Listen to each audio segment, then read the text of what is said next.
지금 배우게 될 연립방정식이 컴퓨터 단층 촬영에 이용이 된다고 해요. 컴퓨터 토모그래피를 줄여서 CT라 하는데 대형 병원에서 병의 진단에 사용하는 최첨단 의료 장비로 연립방정식과는 어떤 연관성이 있을지 의아하죠? 어떠한 연관성을 가질 것인가에 앞서 연립방정식이 무엇인지 알아볼 필요가 있어요. 방정식은 여러분이 중1 과정에서 배웠기 때문에 익숙하지만 연립이라는 표현은 생소하죠. 일상생활에서는 연립주택이라는 주거 형태에서 사용하곤 해요. 연립주택은 한 건물 안에 여러 가구가 독립된 주거 생활을 할 수 있도록 지은 4층 이하의 공동주택을 말하죠.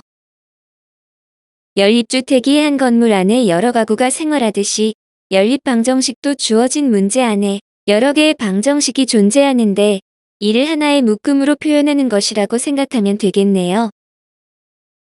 중1 과정의 방정식에 대한 프리스터디 강의에서 방정식은 언제, 누가 만들었는지 알 수 없다고 했는데 연립방정식도 마찬가지예요.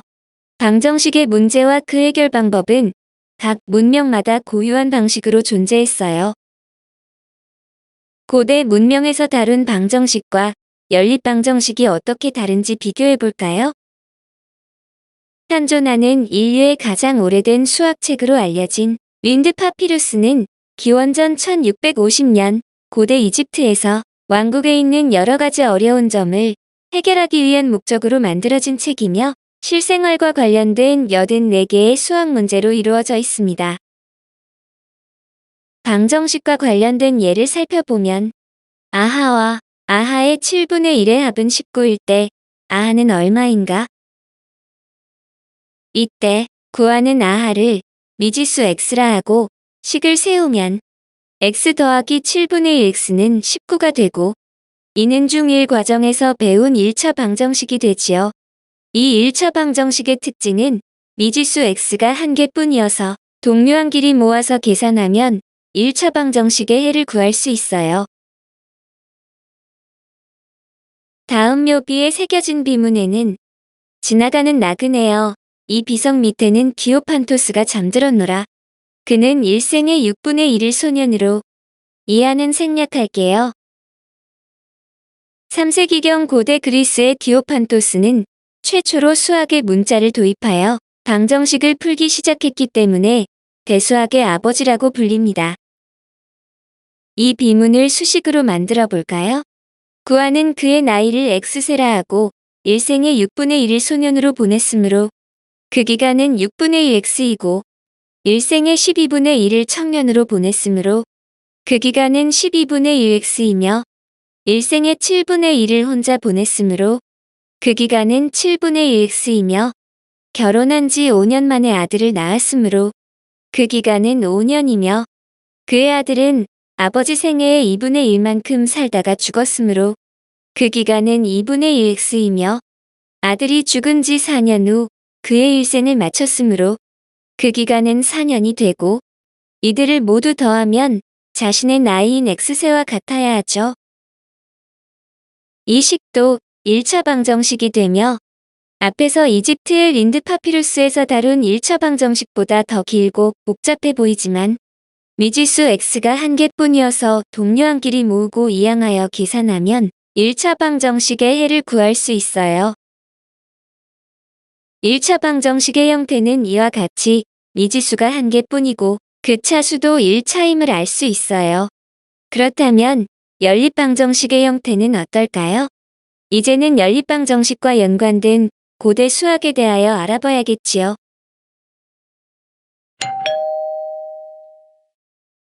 지금으로부터 약 2000년 전 고대 중국에는 구장산술이라는 수학책으로 공부를 했다고 해요. 구장산술이란 9개의 장으로 구성된 수학적 계산 방식을 서술해 놓은 책입니다.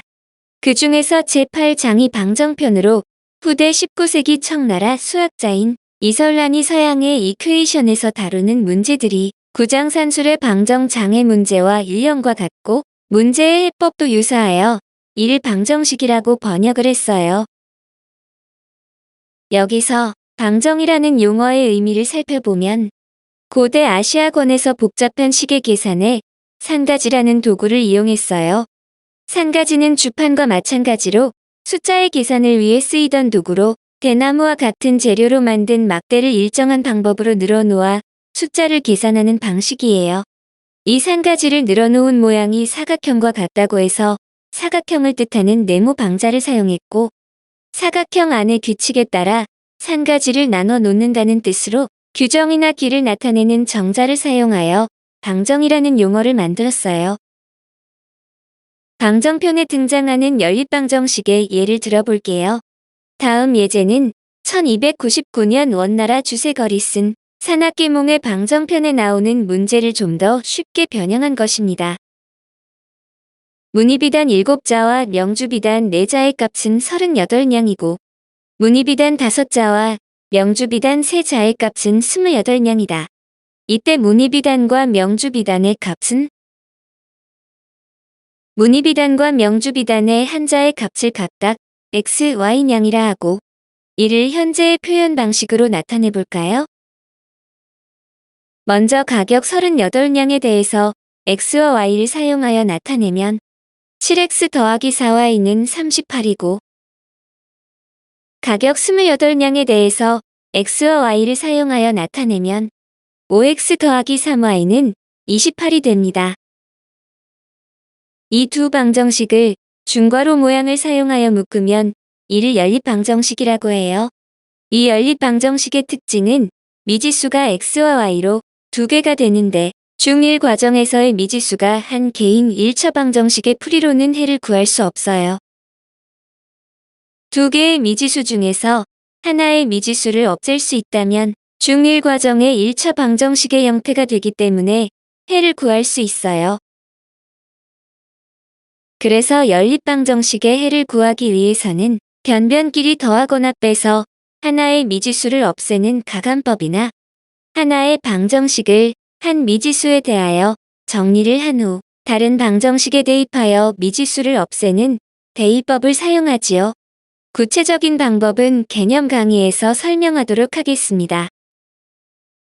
연립방정식을 가감법으로 풀거나 대입법으로 풀더라도 결국엔 중1 과정의 1차 방정식의 형태로 변환이 되므로 등식의 위대한 성질을 이용한 1차 방정식의 풀이는 기본적으로 알아야겠지요.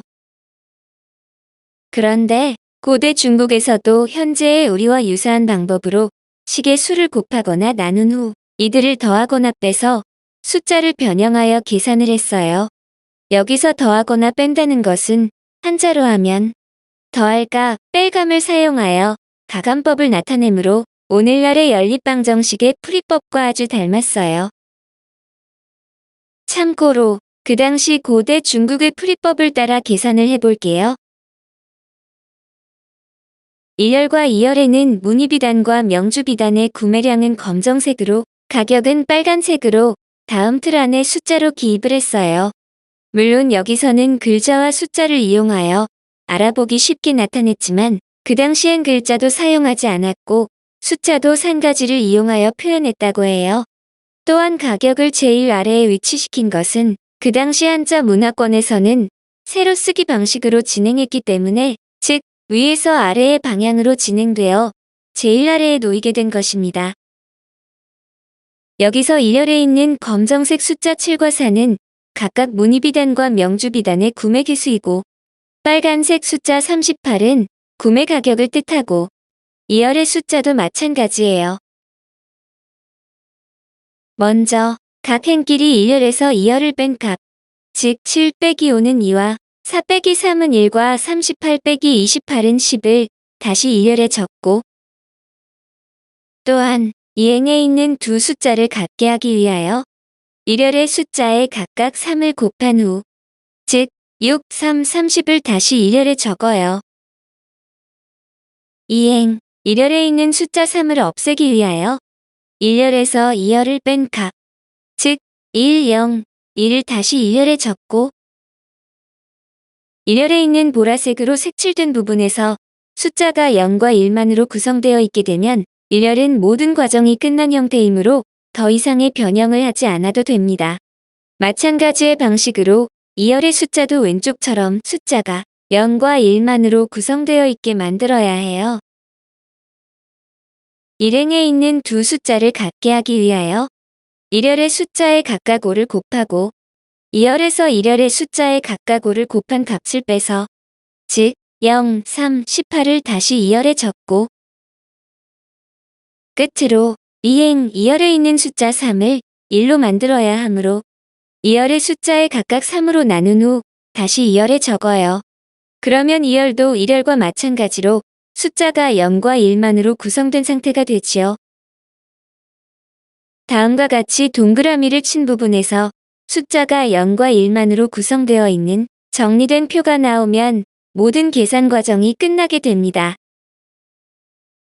따라서 이 표를 해석하면 일행, 1열에 있는 숫자 1은 아래에 있는 숫자 1을 나타내므로 즉 문이비단 한자의 가격은 2냥이 되고 이행, 2열에 있는 숫자 1은 아래에 있는 숫자 6을 나타내므로 즉 명주비단 한자의 가격은 6냥이 된다는 것이에요.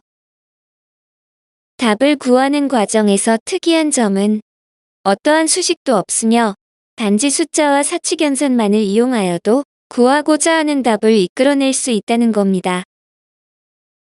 이와 같이 동서양을 막론하여 고대 인류의 계산법은 현재 우리가 사용하는 수학적 계산 원리와 다르지만 나름의 합리적인 접근법을 제시하여 문제를 해결해 왔었음을 알고 아주 놀라게 됩니다. 마지막으로 고대 문명사회에서의 1차 방정식과 연립 방정식의 형태를 비교해보면 고대 이집트와 고대 그리스의 사례를 오늘날의 수식으로 표현하면 미지수 x가 한 개인 1차 방정식이 되고 해를 구하기 위해서는 미지수가 하나만 있기 때문에 주어진 조건식이 하나만으로 충분하죠.